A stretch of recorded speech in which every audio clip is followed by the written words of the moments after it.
Good morning students. मैं Neeraj sir MSc classes में आप सभी को स्वागत करता हूं। मैं आज आपको रियल नंबर जो क्लास 10 का फर्स्ट चैप्टर है उसके कुछ इम्पोर्टेंट सवाल जो परीक्षा में प्रायः पूछा जाता है उसकी जानकारी दूंगा। मैं अपने बारे में आप सबको बता दे रहा हूँ। मुझे 24-25 साल का अनुभव हो चुका है। मैं 2001 से पढ़ा रहा हूँ और मेरी बातों पर अमल करेंगे तो आपको अच्छा से अच्छा मार्क्स आएगा। और क्योंकि समय कम है अतः मैं आप सबको कुछ इम्पोर्टेंट सवाल बताने जा रहा हूँ। फर्स्ट सवाल है, सबसे आसान सवाल है, ये परीक्षा में इस तरह का सवाल आता है। 140 का आवाज गुणनखंडों के गुणनफल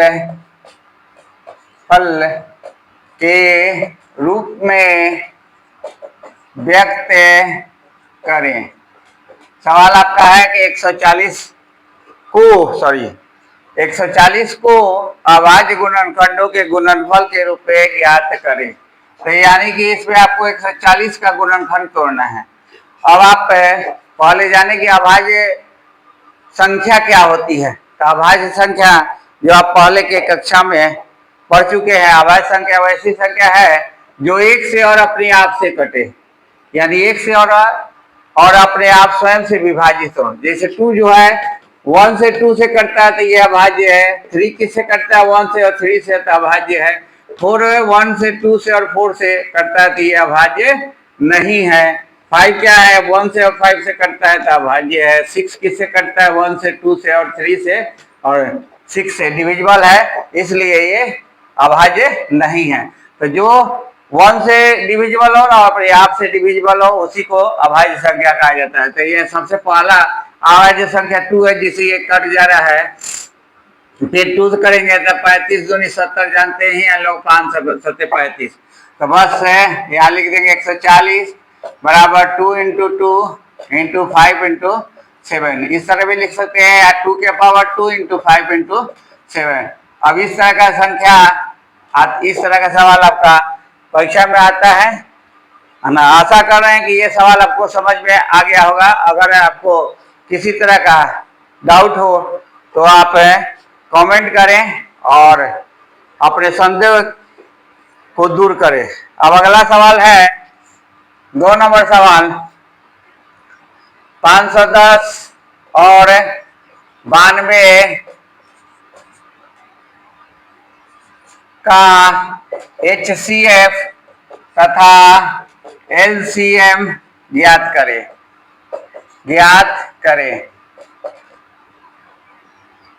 और जांच करें कि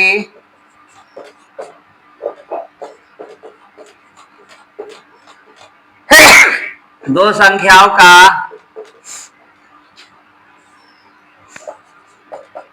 गुणनफल बराबर HCF गुना LCM। पहले आपको क्या करना है 510 और 92 का HCF निकालना है और LCM निकालना है। तो पहले आपका यही आवाज गुणनखंड से इसका 510 का ये आप हमने कॉपी में साइड में करेंगे। 2 से करेंगे तो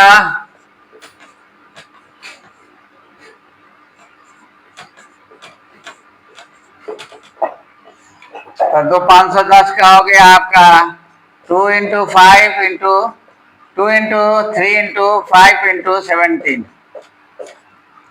अब 92 का करना होगा तो 92 का कैसे करेंगे, यहाँ 92 लिख दे रहे हैं। 2 से करेंगे तो 46, 2 से करेंगे तो 23।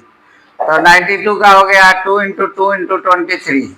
अब HCF निकालना होता है तो HCF कैसे निकाला जाता है। तो HCF निकालने के लिए आप देखेंगे कि दोनों में उभयनिष्ठ गुणनखंड क्या है। तो दोनों में उभयनिष्ठ गुणनखंड 2 है। इसलिए एचसीएफ इसका 2 हो गया। अब एलसीएम निकालना है, एलसीएम में आप क्या करेंगे, यहाँ 2 एक बार है, यहाँ 2 बार है, तो मैक्सिमम टाइम्स वाला लिखेंगे। उसके बाद 3, कोई संख्या छोड़ना भी नहीं है। 17 × 23। अब इसका गुना करेंगे तो 2 3 6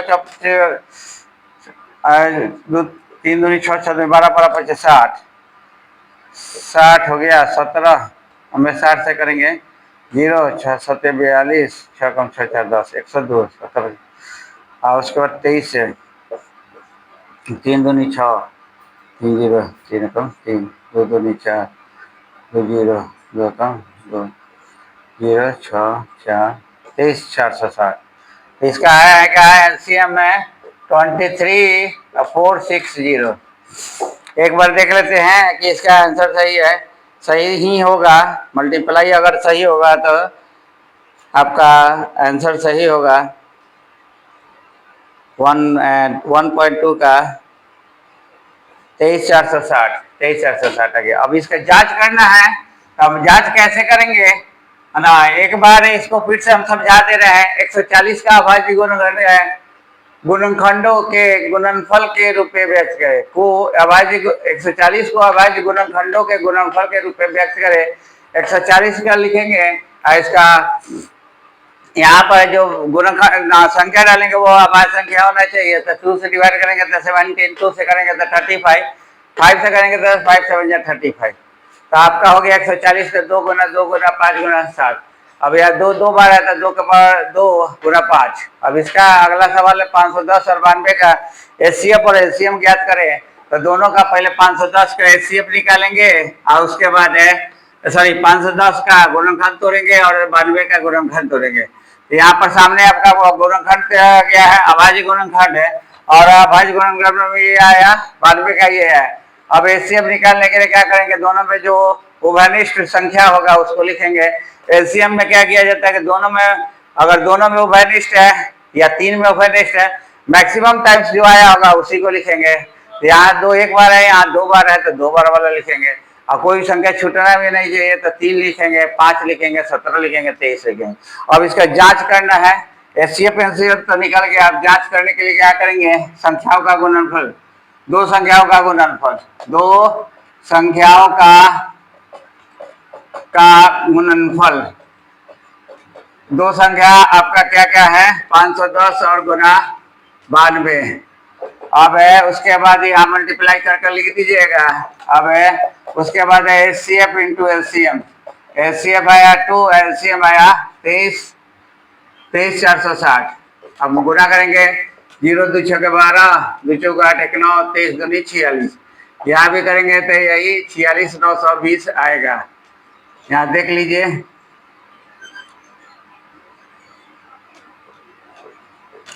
2 एकम 2 2 5 10 9 एकम 9 9 5 45। एक 0 है तो यहाँ 0 डाल दिए, 0 2 9 46 920। तो यहाँ गया, दोनों का बराबर हो गया। अतः लिख कर है ना, अतः लिख कर हमारा ये सवाल कंप्लीट हो गया। अतः हमारा जांच सही हो गया। अतः 2 संख्याओं का गुणनफल, 2 संख्याओं का गुणनफल, संख्याओं का गुणनफल बराबर है एचसीएफ इंटू एलसीएम। अब एक और तीसरा सवाल जो इस एक्सरसाइज का इम्पोर्टेंट सवाल है, और ये ऐसा सवाल है जो प्रायः परीक्षा में आता ही है ना। इसलिए इस पर विशेष छात्रों से विशेष रिक्वेस्ट है कि आप इस पर विशेष ध्यान देंगे और इस सवाल को अच्छी तरह से समझेंगे। अगर आपको किसी तरह का डाउट रहे तो कमेंट कर हमसे इसको फिर से पुनः पूछेंगे ना। मेरा काम है आपको संतुष्ट करना।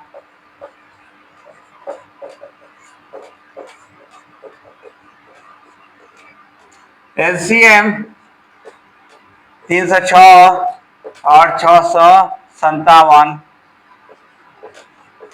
ज्ञात कीजिए। कहने का तात्पर्य है कि सवाल में दिया कि 2 संख्या है और उस 2 संख्या का एचसीएफ निकाला गया है एलसीएम निकालना है। तो हम जानते हैं यही फॉर्मूला हमारा काम करेगा। और ये कब काम करेगा? जब संख्याएं दो होंगी, तब दो से अधिक संख्या रहेंगी तो ये फॉर्मूला काम नहीं करता है। ये आपके चैप्टर, आपके इस एक्सरसाइज का क्या, इस बुक का बहुत इंपॉर्टेंट सवाल है, इसलिए इस पर ध्यान देंगे।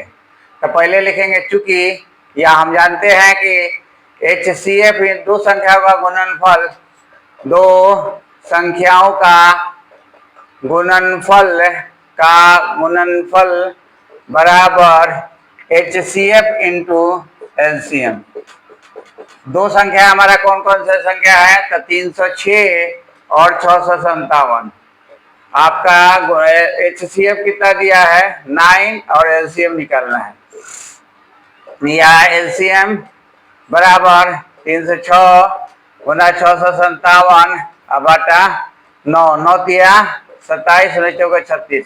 अब आपका गुना कर देंगे 34 गुना 657, आपका आंसर हो जाएगा 9 तिया 27, 3 हो गया। तो ये आपका ये तीनों सवाल है, परीक्षा के दृष्टि से बहुत ही महत्वपूर्ण है और आगे भी आपको महत्वपूर्ण क्वेश्चन बताता रहूंगा ताकि आप अच्छे से अच्छे अंक प्राप्त कर सकें। अब आगे फिर आपसे मिलेंगे फिर अगले वीडियो में। थैंक्स।